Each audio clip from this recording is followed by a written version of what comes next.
President Park Geun-hye names a former Supreme Court justice as her new prime minister and sacks the spy chief and national security advisor to win back public trust lost after the April ferry disaster. Campaigning for the June 4th local elections begins in Korea with the word safety dominating the campaign scene. And the U.S. Federal Reserve reassures the market that interest rates would not rise anytime soon, sending Wall Street and Asian equities surging. The Kospi hits another 2014 high.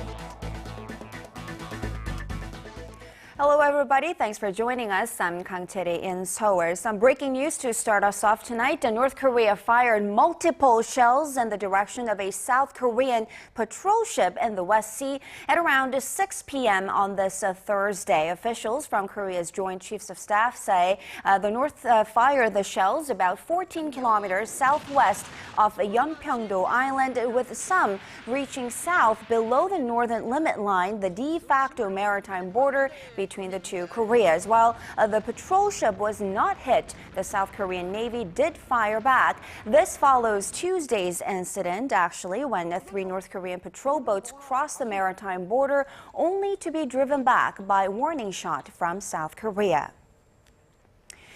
It's been more than 3 weeks since Prime Minister Chung Hong-won tendered his resignation over the government's lax response to the Sewol-ho ferry disaster. And on this Thursday, President Park Geun-hye tapped his replacement, naming An Dae-hee, a former Supreme Court justice, to the post. An's nomination will be confirmed after a parliamentary hearing. Choi Yoo-sun reports.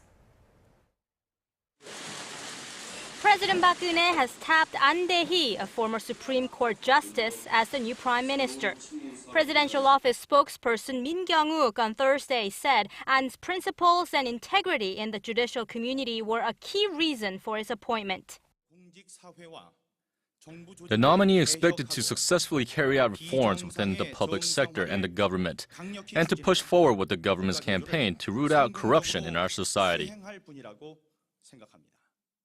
An has a track record of investigating cases of corruption in politics on both sides of the aisle. He made a name for himself in 2003 after looking into allegations that the then-opposition Conservative Party had amassed illegal election funds, and in the same year looked into corruption charges against the aides of then-Liberal President Roh Moo-hyun. The nominee also spearheaded the ruling Saenuri Party's political reforms ahead of the 2012 presidential election. As part of President Park's recent promise of sweeping reforms, she also accepted the resignations of her top presidential security advisor Kim Jang-soo and National Intelligence Service Chief Nam Jae-jun. Earlier on Thursday, President Park called on her senior secretaries to clearly distinguish the roles of the National Security Council and the soon-to-be-established Safety Ministry. The president said the NSC should respond to anything that threatens national security, such as a war or a terror threat, while the Safety Ministry should manage public safety and natural and man-made disasters. President Park then urged her officials to make sure that the more than a dozen people still missing from the Sewol-ho ferry accident are found. She then reiterated her commitment to transforming Korea into a safer place to ensure that the more than 300 victims of the ferry tragedy did not die in vain. Choi Yoo-sun, Arirang News. And where Park Ji-won tells us what the prime minister nomination means in today's political landscape in Korea. Experts believe the nomination of the former Supreme Court Judge An Dae-hee as the nation's next prime minister represents the Park Geun-hye administration's push for government reforms. The nomination can be interpreted as the president's strong will towards political and governmental reform in the midst of high public demand for reforms in the area of government bureaucrats and government organization. Yoon said the nominee's upstanding career may have been one of the factors behind his nomination. An was a prosecutor before becoming a Supreme Court judge, and he has led an upright career with an image of integrity and reform-mindedness. He added the nomination also signals a much-anticipated shake-up in President Park's cabinet. Given An's nomination and the government's will for reforms, it seems highly likely that President Park will choose non-bureaucratic politicians and experts outside governmental organizations as heads of ministries. Yoon's predictions about the upcoming cabinet reshuffle comes as public doubt grows high concerning governmental organizations and bureaucrats over their failed handling of the ferry disaster. Park Ji-won, Arirang News. Hot on the heels of President Park's pledge to shake up the cabinet after the government's poor response to the disaster, the prosecution has announced plans to crack down on the so-called bureaucratic mafias. The term refers to the practice of government officials taking up jobs related to their duties after retirement, but is seen as fostering too cozy ties between bureaucrats and regulators. For more, here is our Connie Kim.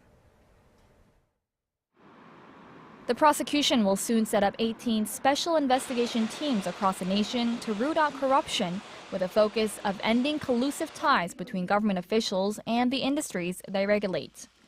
The decision was made at an emergency meeting of senior state prosecutors Wednesday afternoon. Prosecutor General Kim Jin-tae said the district public prosecutors' offices will each form special teams charged with stamping out corruption involving civil servants. Probe must not stop with punishing individuals. We will root out the structural causes of corrupt ties between government and private institutions by changing the mindsets of bureaucrats. The prosecution will crack down on collusive ties between bureaucrats and the industries and companies they regulate. It's common for retired bureaucrats to be hired by companies and public institutions that expect them to pressure their former colleagues or subordinates to ignore corrupt or irregular practices at the organizations. So-called parachute appointments, which allow public sector officials to get jobs in industries they were once charged with regulating, will also be under probe. Institutions that are tasked with overseeing public infrastructure directly related to safety, including ships, railways, and nuclear power plants, will be looked into with priority. To clamp down on profits made through corrupt practices, prosecutors are proposing a law to confiscate hidden assets amassed by current or former civil servants through bribery and other illicit means. After President Park Geun-hye apologized for the government's poor handling of last month's ferry disaster, which he blamed partly on corruption, prosecutors at the western port city of Incheon raided Lee In-soo, a top official of the Incheon Port Authority. Lee, a former board chairman of the Korea Shipping Association and a retired official of the Oceans Ministry, has been charged with embezzlement. Connie Kim, Arirang News. Campaigning for the June 4th local elections has finally begun in Korea, but given the sense of grief and sorrow that remains over last month's ferry disaster, campaigns will be noticeably toned down compared to years past. Kim Young-gil brings us scenes from the first day of campaigning. Incumbent Seoul Mayor Park Geun-hye of the main opposition party started his campaign by greeting commuters at one of the capital's busiest subway stations in Gangnam on Thursday. Koreans, especially Seoul citizens, start their hard life from the morning, cramming into subway trains. There is a problem with the quality of people's lives. The ruling Saenuri Party's Chung Mong-jun, who is challenging Mayor Park, spent part of his first day campaigning at Yeongcheon Traditional Market, trying to connect with the working class. This market is located in the center of Seoul, with convenient transportation nearby. I will work with local district members to make sure this market is cleaner and more attractive. Candidates will be making their pledges known in their provinces and cities over the next couple of weeks. Many of them will center around safety as candidates seek to win support from a population disappointed and frustrated with the government's poor handling of the Seoul ferry disaster. The ruling Saenuri Party is adopting an apologetic approach. The main opposition New Politics Alliance for Democracy is expected to target the government, tapping into the perceived lack in competence in safety management.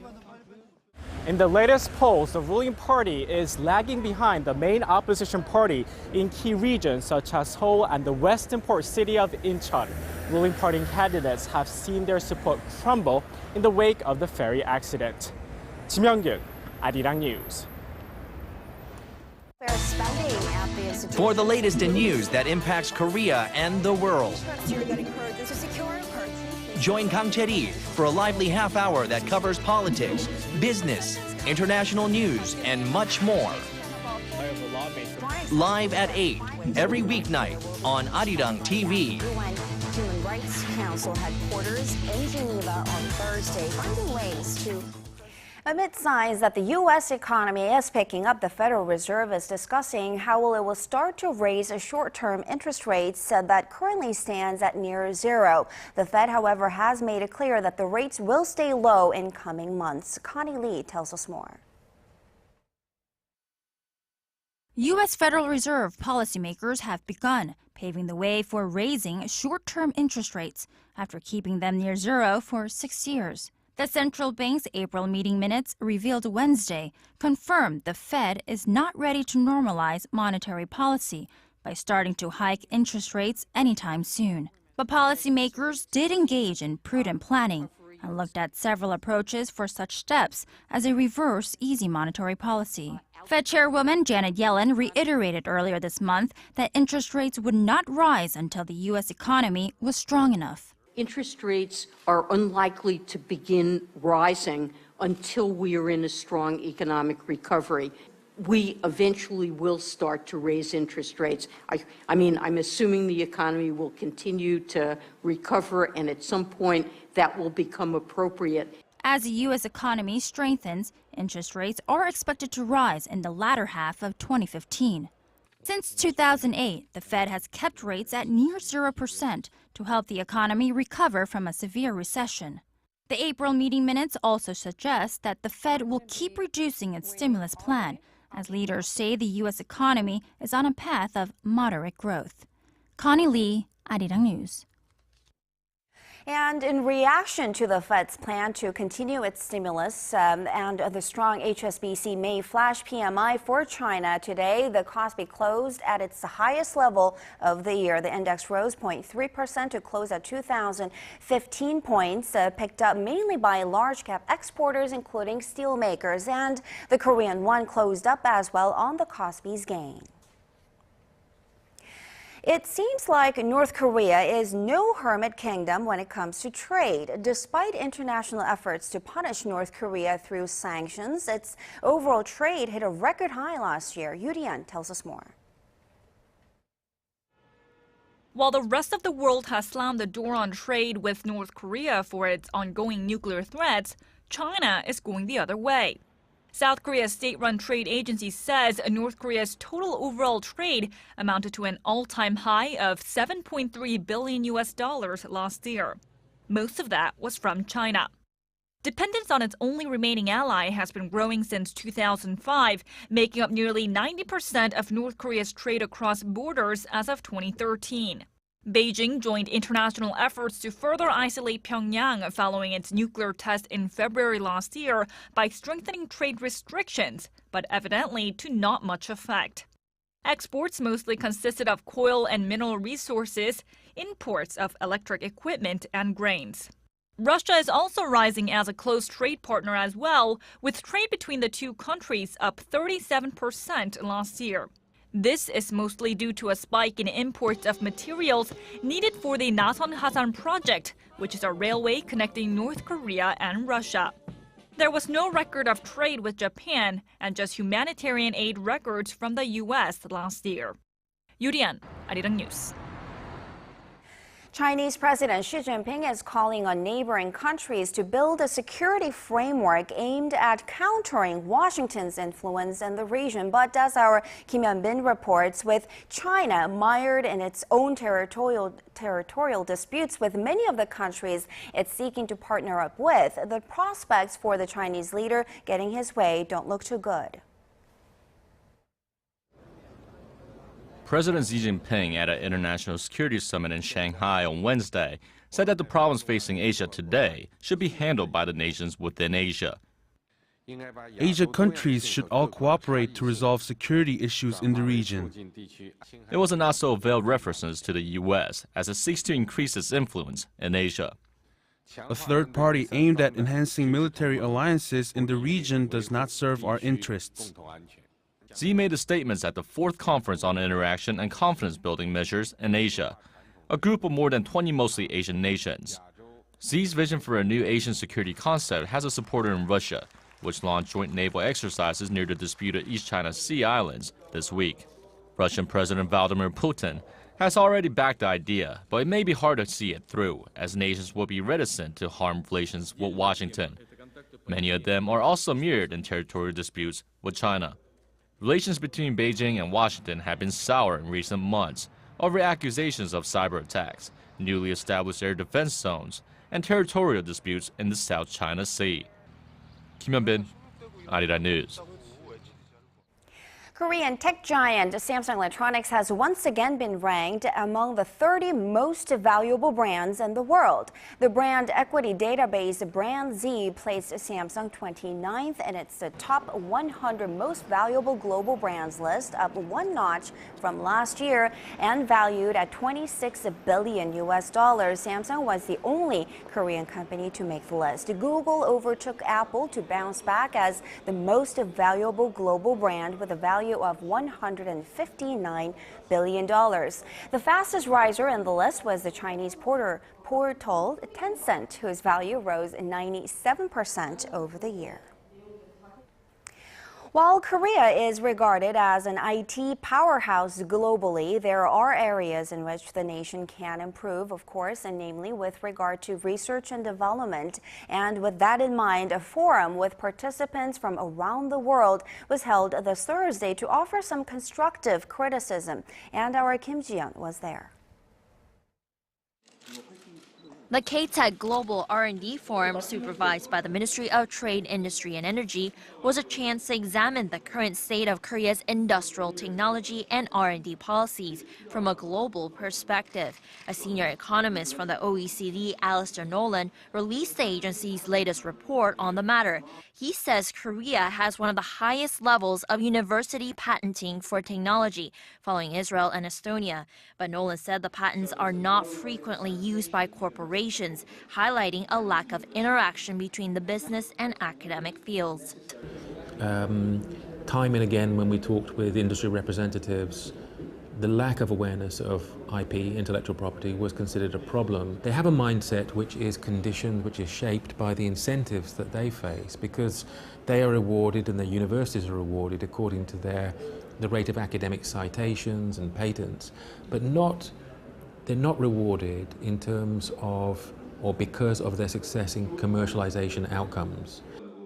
A handful of model policies from the world's leading academic institutions were presented in response. Electrical engineering professor Kim Jong-min of Oxford University says his institution seeks to own all of its intellectual property jointly with its owners so that it can be used by researchers and industry partners.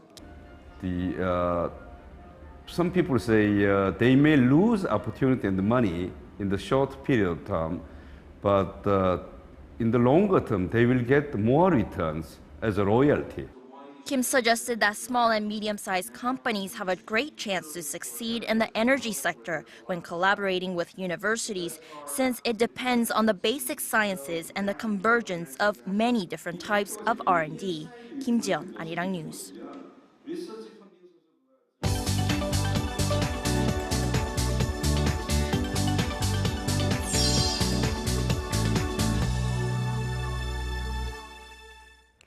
Thailand's military has announced a coup d'etat just days after it declared martial law across the kingdom in order to restore peace and order. With more on this, Paul E. is joining us with more. Paul, it said it wasn't a coup just a couple of days ago. What triggered this sudden decision? Well, Thailand's Army Chief General Prayut Chan-o-chan announced just in the last hour that the military was seizing control of the government. In a televised statement, he said the military would return stability to the country and enact political reforms. And to answer your question, the announcement came after the leaders of Thailand's rival political factions were unable to reach a compromise. General Prayut had summoned them for talks since yesterday in order to find a peaceful solution to the political crisis that the country is facing. Those faction leaders have now been reportedly detained by the army. Military troops were deployed across the kingdom this past Tuesday after martial law was declared. The military has restricted the movement of pro- and anti-government protesters in the capital city of Bangkok while taking over media outlets that were backing the two sides.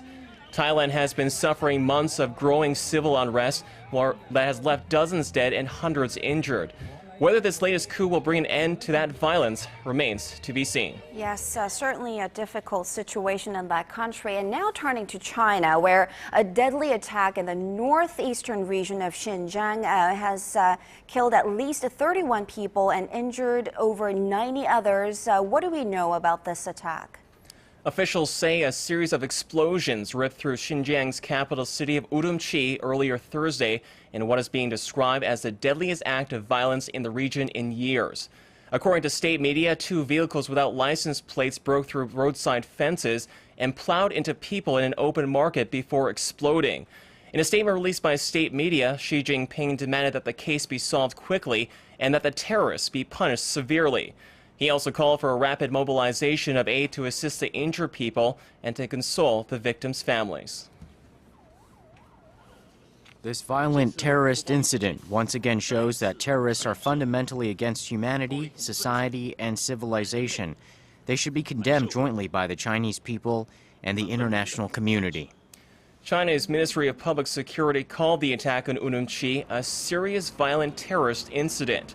In recent months, China has blamed a series of knife and bomb attacks on separatist militants from Xinjiang, home to the ethnic Muslim Uyghur minority.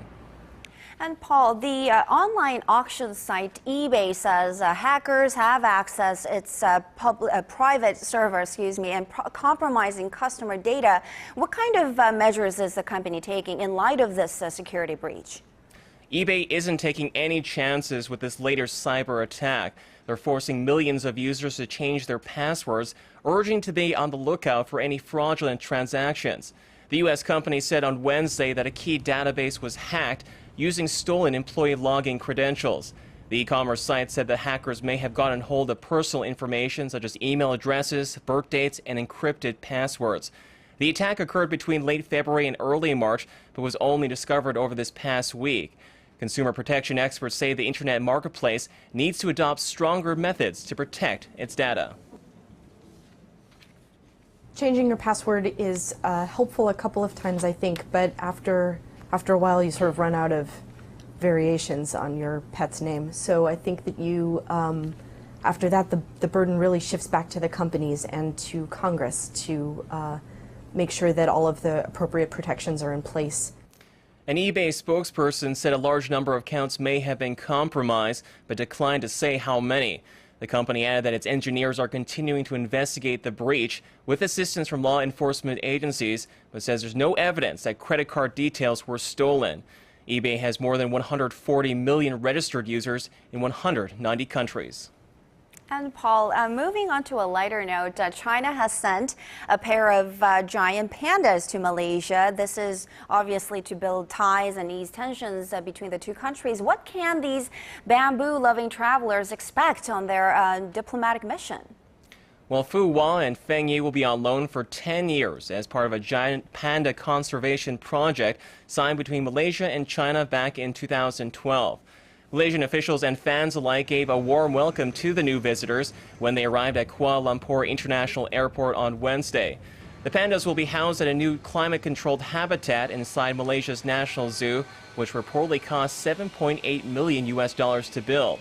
The pandas will also be well treated with upkeep costs estimated at $1 million a year. Local researchers hope their presence will raise public awareness about wildlife and environmental protection. Beijing has often used panda diplomacy to strengthen bilateral ties and have sent pandas to the U.S., Singapore, and Japan. Chetty? All right, Paul, thank you very much for that update, and we'll see you back here in just about 2 hours.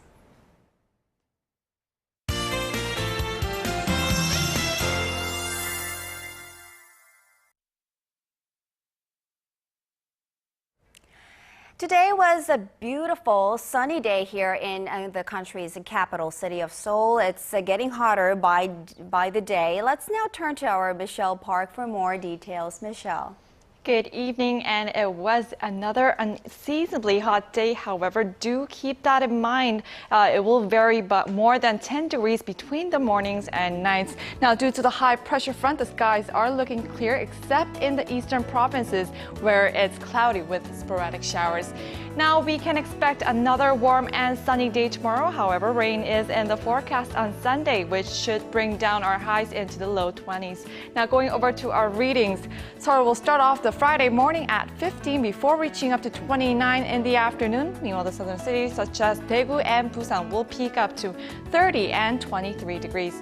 Now moving over to other regions, Jeju Island will top out at 25, Dokdo at 16, while Mangungang tops out at 23. Well, that's all I have at this moment. I'm Michelle Park, and back to you, Teddy. And that does it for this edition of Arirang News. Thanks for watching.